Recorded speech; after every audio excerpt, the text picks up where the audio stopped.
नमस्कार किसान भाइयों और बहनों, मैं अमोल गावंडे प्रिसीजन कृषि समाधान से आपके सामने पुनः हाजिर हूँ। आज हम बात करेंगे कपास की गुलाबी इल्ली के बारे में। उसके पहले आप सभी से अनुरोध है, यह वीडियो पूरा जरूर देखें और मेरा यूट्यूब चैनल प्रिसीजन कृषि समाधान यदि आपने सब्सक्राइब नहीं किया है तो बेल आइकन दबा के सब्सक्राइब जरूर करें। यह वीडियो आपको पसंद आए तो लाइक और शेयर करना मत भूलिए। अब हम बात करेंगे कपास के गुलाबी इल्ली, पिंक बॉलवर्म या गुलाबी बूंद अड़ी के बारे में। इसके बारे में पहले हम समझते हैं। कपास की 160 दिन की फसल में 2 चरण ऐसे हैं जहां गुलाबी सुंडी सबसे ज्यादा नुकसान देती है। पहली अवस्था 30 से 40 दिवस। प्यूपा जब पतंगा बनता है तो वह पतंगा उड़ के कपास के पत्तों में अंडे देता है। कम समय में ये सुंडी बन जाता है, फिर यह फूलों में प्रवेश करके फूलों को खराब कर देता है।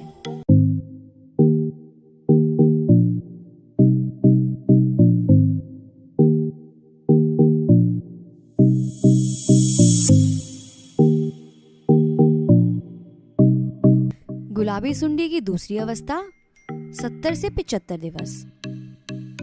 पतंगा जब पत्तों पे अंडे देती है तो वह 5 से 7 दिवस के अंदर सुंडी बन जाती है। तो यह सुंडी टिंडे में प्रवेश करके टिंडे को खराब कर देती है।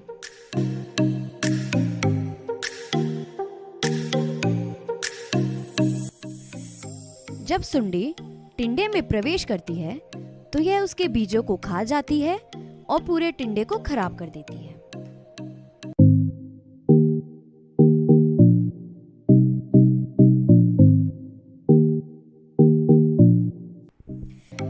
टिंडे को खराब करने के बाद गुलाबी सुंडी टिंडे से निकलती है और जमीन में प्रवेश करती है। जमीन में प्रवेश करने के बाद यह प्यूपा स्टेज में आती है और दूसरी फसल को खराब करने की तैयारी करती है। इस तरीके से गुलाबी इल्ली का जीवन चक्र पूर्ण होता है, जिसमें 4 अवस्थाएं हैं: पतंग, अंडे, इल्ली, निम्फ अवस्था और कोश। इसमें सबसे हानिकारक अवस्था है निम्फ।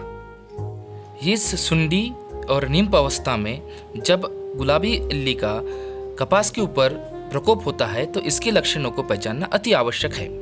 इसमें सबसे पहले संक्रमित फूले या कलियां आधी उमलती है जो गुलाब की कलियों जैसी दिखाई देती है, जिसे हमारी भाषा में हम डोमकली कहते हैं। दूसरा, हम फूलों के ऊपर दाग बन जाते हैं और यह मुड़ने या मुरोड़ने लगते हैं। इससे भी हमें पता चलता है कि गुलाबी इल्ली लगी है। तीसरा, हम देख सकते हैं जो हमारे बॉल या बोंड या जिसे हम टिंडे कहते हैं उसके ऊपर भी दाग बनते हैं और उसके ऊपर एक हमें छेद दिखाई देता है जो 1.5 से 2 मिलीमीटर का होता है, जिसे निकासी छिद्र या एग्जिट वॉल कहते हैं, जिसमें से गुलाबी इल्ली जो बोंड है उसको नुकसान करके बाहर निकालती है। साथ ही साथ यदि हम प्रकोपित बोंड को अगर या टिंडे को अगर फोड़ के देखते हैं तो उसके अंदर हमें गुलाबी इल्ली इसी प्रकार से दिखाई देती है। एक बोंड के अंदर यह गुलाबी इल्ली 8 से 10 या कभी कभी 15 भी हो सकती है। गुलाबी सुंडी कपास के बीज, बिनोला या सरकी जिसे हम कहते हैं, उसको खा के नुकसान पहुंचाती है और साथ ही साथ कपास के रेशे की गुणवत्ता को खराब कर देती है, जिससे किसानों को बहुत ज़्यादा नुकसान होता है। तो अब हम बात करेंगे गुलाबी इल्ली के प्रबंधन के और रोकथाम के बारे में। सभी किसान भाई और बहनों से मेरा निवेदन है कि एकीकृत कीट प्रबंधन या IPM को अपनाएं, जिससे आप 50 से 60% कीट नियंत्रण बिना कीटनाशक के उपयोग से भी कर सकते हैं, जिसको हम एक एक करके समझते हैं।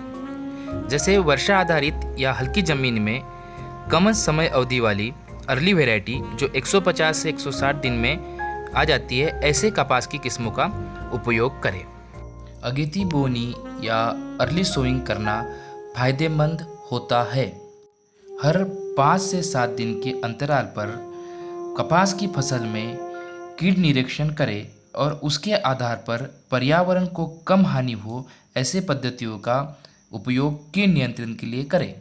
कपास की फसल में बॉर्डर क्रॉप के रूप में मक्का और अरंडी उसी प्रकार टैप क्रॉप के रूप में गेंदा, चौली और भिंडी का उपयोग करें, जिससे मित्र कीड़ों की संख्या बढ़ती है और हानिकारक कीड़ों की संख्या कम होती है। यूरिया का ज़्यादा उपयोग ना करें। फसल शुरुआत के 45 से 60 दिनों तक कीटनाशक दवाओं का उपयोग हो सके तो ना करें। उसकी जगह पे जैव कीटनाशक जैसे बेसिलस, स्पिनोसैड और स्पिक्नोफोरा का उपयोग करें और वनस्पति कीटनाशक जैसे नीम ऑयल, दशपर्णी अर्क, शुगर एप्पल ऑयल आदि का उपयोग कर सकते हैं, जिससे फसल में मित्र कीड़ों का संरक्षण होगा। फसल के शुरुआती 3 महीने में फसल में टॉनिक इफेक्ट करने वाले कीटनाशकों का उपयोग ना करें, जैसे मोनोकोटोपास, एसीपेट, इमिडाक्लोप्रिड, एसिटामिप्रिड आदि। कीटनाशकों का मिश्रण या कॉकटेल करके उपयोग ना करें।